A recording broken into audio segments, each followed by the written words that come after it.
Stocks posting their worst day in more than 5 years. The NASDAQ closing 6% lower today. Joining us now, Dan Ives, Wedbush Securities Global Head of Technology Research.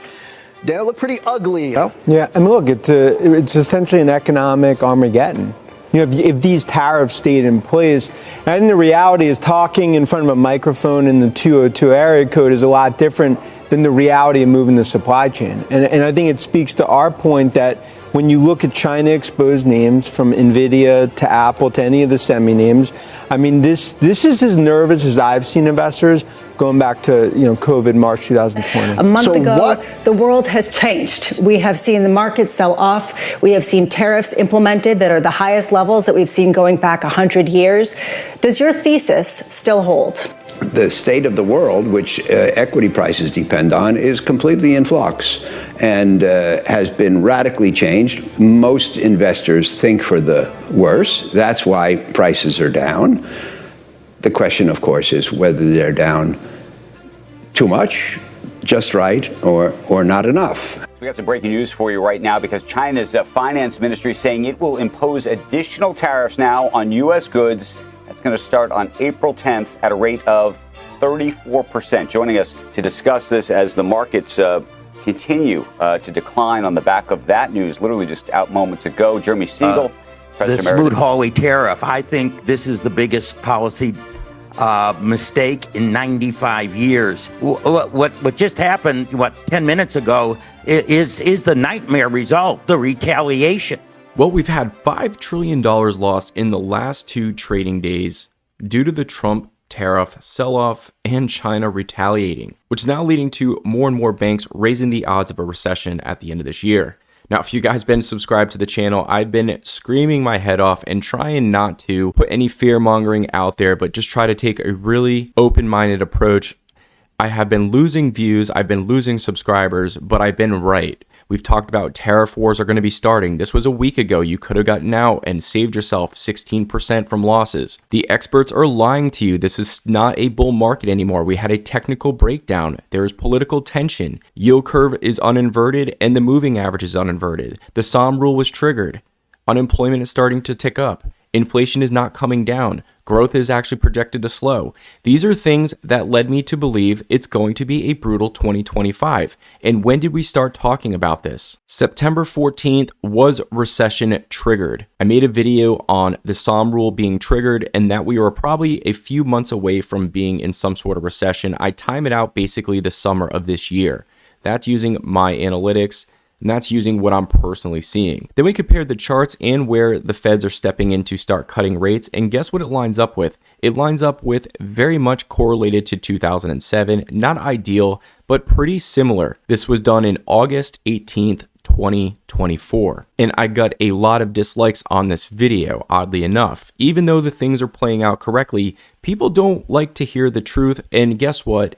The reason why 90% of people fail at investing is because the minority is usually right. And unfortunately, our account is down 1.7%. I gave most people the signal before the tariff war started that you might want to start looking at some bonds here because if there is fear, equity losses with outperformance on bonds, because that would be a flock to safety, meaning yields are going to drop. You could lock in a little bit over 4%. If you have some bond exposure, then obviously your bonds will outperform your equities and offset some of your losses. And that's exactly what I've done. Index fund. Now, normally I would just recommend buying the actual treasury paper, but we can see here that yields spiked and it was a great time to lock in some risk-free rates at 4.5%. So I decided to do so, and it's actually paying off because we're up about 3 to 4%, not including dividends, which is probably going to put us up closer to 7-8% in a downward market. So it's nice to have this safety. And also what this is going to allow me to do is when we get extreme readings, which we're definitely getting extreme readings, and I'm going to go into that in 1 minute, I can sell out of these positions, write calls against these positions, and average into maybe some technology, triple Qs, or whatever I think is a good opportunity that's not going to be exposed to tariff wars. We are at extreme fear in the market. The VIX hit over 40, market's down double digits in a very short period of time. And so I definitely think we're going to see a pretty substantial rally here, maybe 4 to 5%. We're going to see things kind of settle in.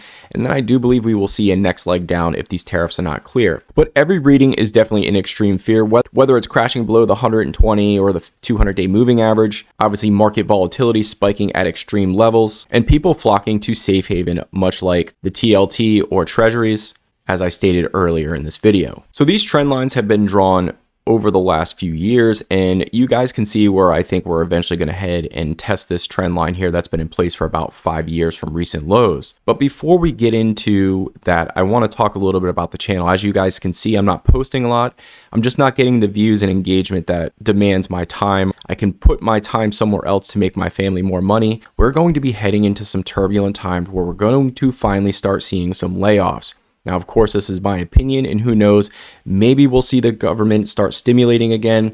Maybe we'll see layoffs not come. Maybe we'll see the Fed start cutting rates, and maybe I'm completely wrong here, but there's nothing wrong with being proactive instead of reactive. Number one, I'm going to want a lot of cash because there's going to be a lot of opportunity, and who knows, in this new job, I could even get laid off. Number two is I think this is a great time to start dollar cost averaging into index, because as the markets are crashing over the next, call it 8 to 10 months, maybe we start flatlining. But then once we start entering that bull market, I can start reaping the benefits of dollar cost averaging into an index and the set it, forget it kind of method, low stress. We broke a major level of 550 on the S&P 500, built a head and shoulders pattern where we tested the 200-day moving average and got rejected, broke hard below that 550, and I do think we're heading towards, call it 490, maybe 485, 495, somewhere in there, 4,900 on the S&P. I think we're definitely going to be testing somewhere in there, which is a long trend line that's been in place for some time.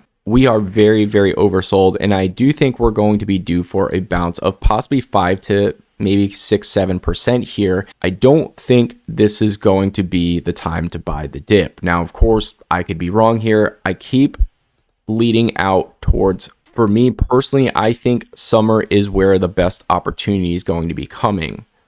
June, July timeframe, I think is going to be the opportunity, because I eventually think we break down to these levels. So if we do break this trend line, I do think the majority of the pain is coming in the summer. Let's think about this. The trade war just got kicked off and we're down 16% roughly. Is this the end of it? I don't think so. I think this could just be the beginning. So if we kind of think of some levels we need to be watching out for, I definitely think 4,500 is definitely in place here. This is a very key level from when we started this bull market. We came up, tested it, got rejected, and I think this will be a level where we possibly settle in if we break this trend line. Now, of course, things could change with fiscal spending. What I want you guys to pay attention to is we have another head and shoulders pattern that was built off of this trend line being built. Now, if we start bouncing off this trend line and things start to look positive, I do think we could possibly be playing this for a bounce, and that we got oversold and maybe earnings are not going to contract as hard. Maybe there's a resolution with tariffs. So we have to be kind of nimble here for active traders. Now, for people that are dollar cost averaging, I think this is a perfect time to start doing it. I think this is a perfect time to start picking names that could really start impacting longer term investors here. Because as the market's coming down, it's not going to impact you as much. You're just putting a little bit in every day in a downward market, and maybe we're in a sideways market for a few years, and then we start regaining that bull market once again. But I think valuations are starting to get interesting, especially in individual names. Now, as a whole, the market still to me is a little expensive, believe it or not, even after deflating some of this bubble. Historically, between 10 to 20 times earnings is what we're looking at in the S&P. And yes, we get extreme heights and we get extreme lows. And with technology now being a larger part of the S&P, we've obviously seen earnings resilience, we've seen margin expansion. So I obviously think we can pay a little bit more of a higher multiple when we talk about the S&P. We are getting a pullback here, but when we look at this, if everything was running neutral, meaning that inflation was neutral, growth was average, then I think we could be looking at an S&P trading between 17 to maybe 20 times earnings. Now we throw in earnings contracting, inflation rising.